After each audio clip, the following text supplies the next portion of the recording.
Welcome to the channel. So in this session we are going to learn about a very important question, that is transverse waves propagation along a stretched string, and we will also derive the formula for its velocity. So to understand what are the transverse waves, already in the last topic we have seen a few examples, also we have seen about transverse waves. Firstly we will write the definition for a transverse wave. After that we will look into the examples of the transverse wave. The waves which are produced due to vibrations of the particles perpendicular to the propagation of the wave.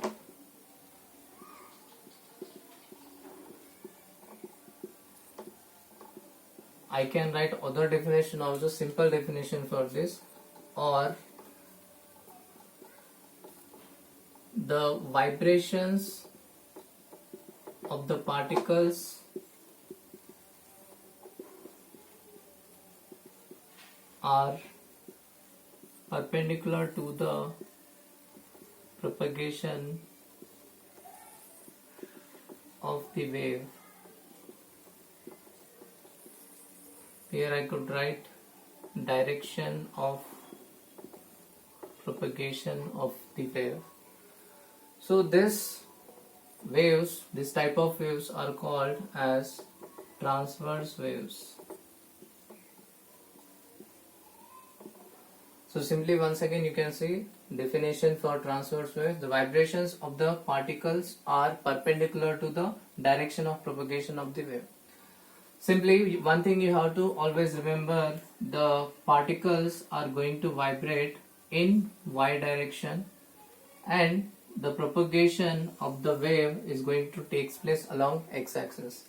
That means here the particles are going to vibrate in a direction that is perpendicular to the direction of propagation of wave. That means here already you know y-axis is going to be perpendicular to the x-axis. So the vibrations are happening along which direction? Y-axis. And the propagation of the wave is taking place along x-axis. So such a types of waves are called as transverse waves. Here I could draw the wave diagram. So this will be a transverse wave in which the vibrations or the oscillations of the particles are taking place along y-axis and the wave is getting propagated along the x-axis.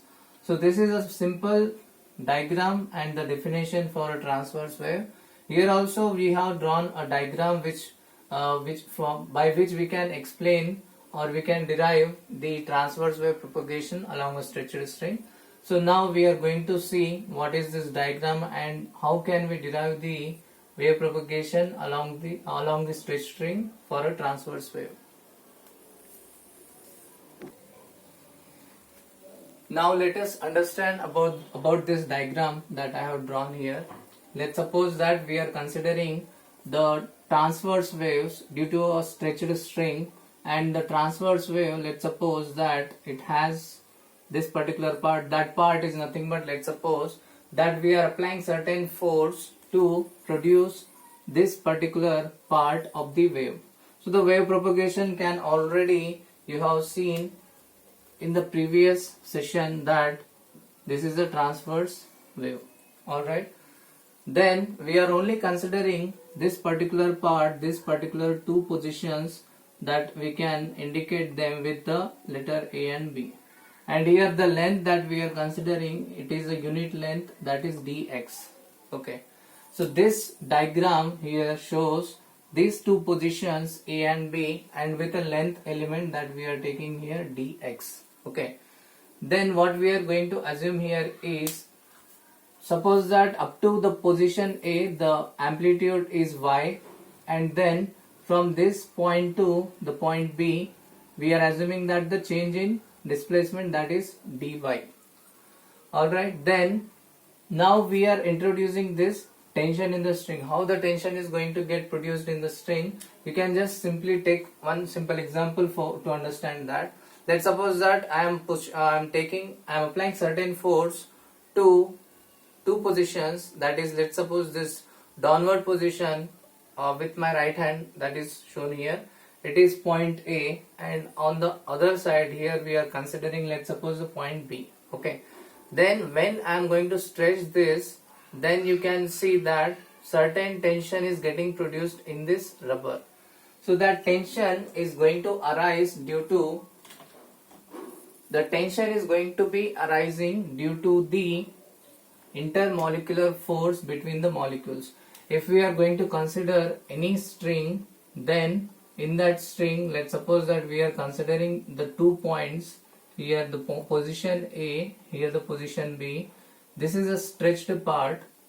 In that stretched part, some tension is going to occur in this direction, that is, let's suppose T, and also some tension that is produced in this direction T. This tension in the string arises due to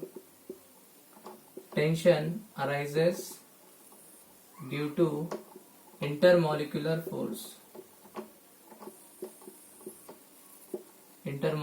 force of attraction.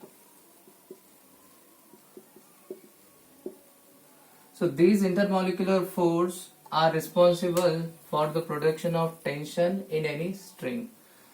So this was about the tension in the string, how it is produced, and we have taken here two different angles at two positions A and B. We have taken the tension, that is, here tension is T, here also the tension is T, and here we are taking the angle that is theta 1, and here we are taking the angle theta 2. Now we are saying that the resultant direction of the tension here is already shown. Now using the vector resolution concept, we can write here, let's suppose this is resultant tension T. This tension now can be resolved in two components. Let's suppose this is angle theta 2, that is, we are considering this position, that is point B. Then we can write here the tension component along x-axis is T cos theta 2. Similarly, the y component of tension, we can write it as T sin theta 2. Alright. Similarly, we can also, for position A, we can also write the tension, that is the resultant tension, we can draw over here, that is, I am taking the tension T over here, and the two components which I am going to draw over here is, this component will be the vertical component, that means I can draw here, right here, T sin theta 1. Then this component will become T cos theta 1. Then you can see here two components, T cos theta 2 and T cos theta 1, both are opposite to each other and they cancel each other. We are only left over with the component along the vertical axis, because we are getting the application of force along only y-axis. So these two components are going to get cancelled. We are left over with only the vertical components. Now we are going to derive the transverse wave propagation, that is transverse wave that we are going to derive right now. So using the component, that is the tension components along the x-axis and y-axis, already we have seen. Now what we are going to write over here is the vertical force Fy, now can be written as the component I am going to write here, T sin theta 2 minus T sin theta 1. So here you can see the distance, here it is taken as the distance of, I am just going to rewrite this equation, T into sin theta 2 minus sin theta 1. I have taken T as a common. Then this position will be at a distance x plus dx, and this position will be at a distance x. Then I can now write the components as, for small angle, if theta 1 and theta 2 are very small, then in that case I can write sin theta 1 nearly equals to tan theta 1. which will be equals to, we can write dou y by dou x at position that is x. Similarly, sin theta 2 can also be written as dou y by dou x at a distance x plus dx. Here this is equals to, we can write tan theta 2. And also for small angles theta 1 and theta 2, we can write theta 1 sin theta 1 nearly equals to tan theta 1, that is nearly equals to theta 1, and also sin theta 2 nearly equals to tan theta 2, that is nearly equals to only theta 2. So these are the things that we need to write over here, and then we can now derive the equation by using, I'm just going to write the next part over here. So Fy, I have got t into dou y divided by dou x at a position x plus dx minus dou y by dou x at a position x. So this is what I have got. Now what I need to do over here is I need to expand the first part, that is this x plus dx, by using Taylor's series. Just I am going to rub this part.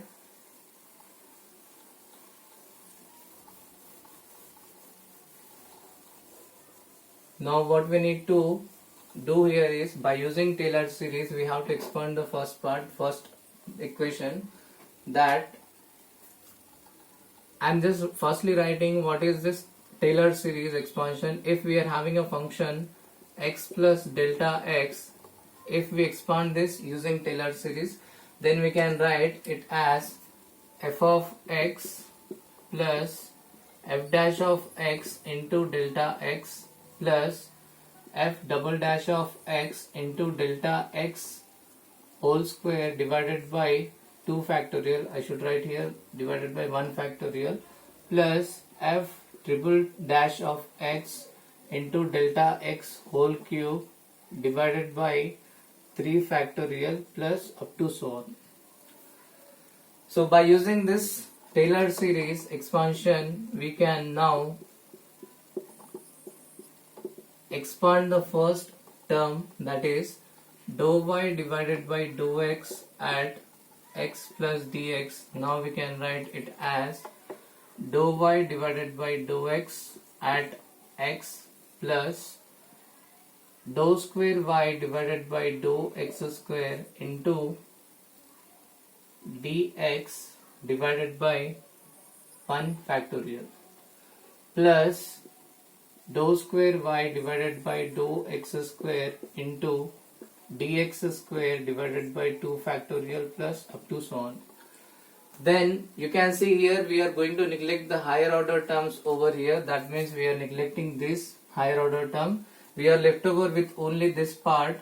So for this position, for this particular part, we are going to write it as this part.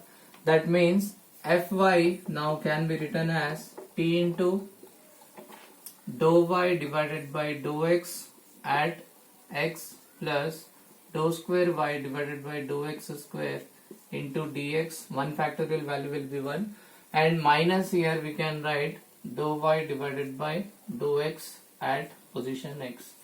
That means we can here cancel dou y by dou x at position x and dou y by dou x at position x, this term. Then we are left over with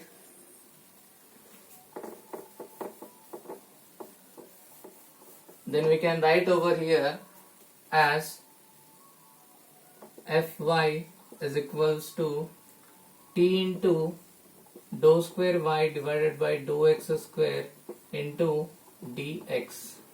Alright, so I am just rubbing this part. If you need to know, then write down all this part first. So up to now we got the vertical force Fy is equals to t into dou square y by dou x square into dx. We know that Fy can also be written as the, according to Newton's second law, F is equals to, we can write ma. So here A we can write, A is equals to, we can write here dou square y divided by dou t square. Alright. So at this place we are going to write Fy is equals to m into dou square y divided by dou t square. Now this m we have to replace by some other term. That term we are here introducing one new term here, that is linear density. Linear density we are indicating it with the letter mu, that can be written as mass per unit length. So here unit length we are considering here is dx, then linear density mu we can write here mass, that is m divided by dx.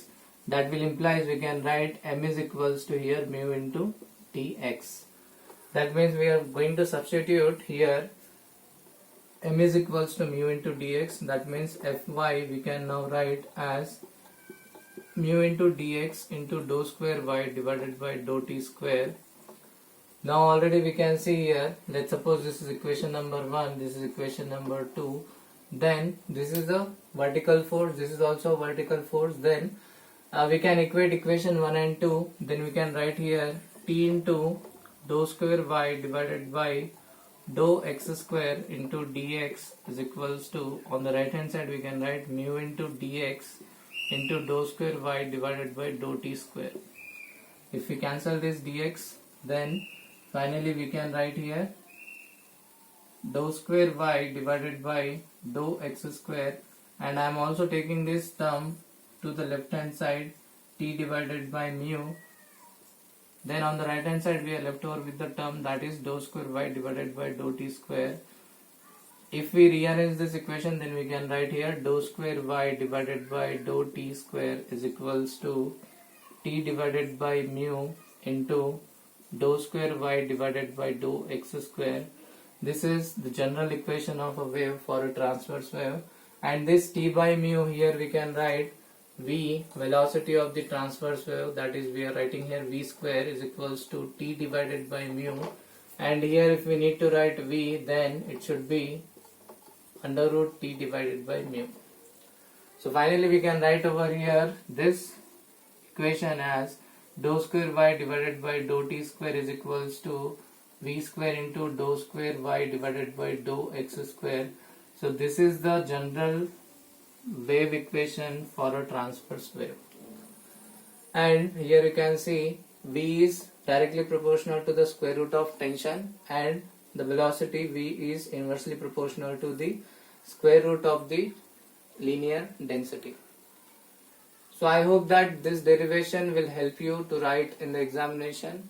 The theory part is simple. You can just write the transverse wave definition, and then you can take the, with the help of this diagram you can write the theory part, because this is a very easier part. You just take the unit length of dx element that is at position A and B, and then you can have the tension components. Those are vertical and horizontal component. By using the resolution of vector you can divide that part.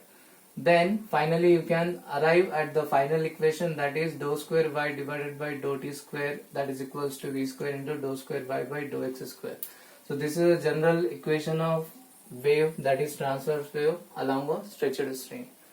So I hope that you have understood this concept. That is all for today. Thank you so much for your time.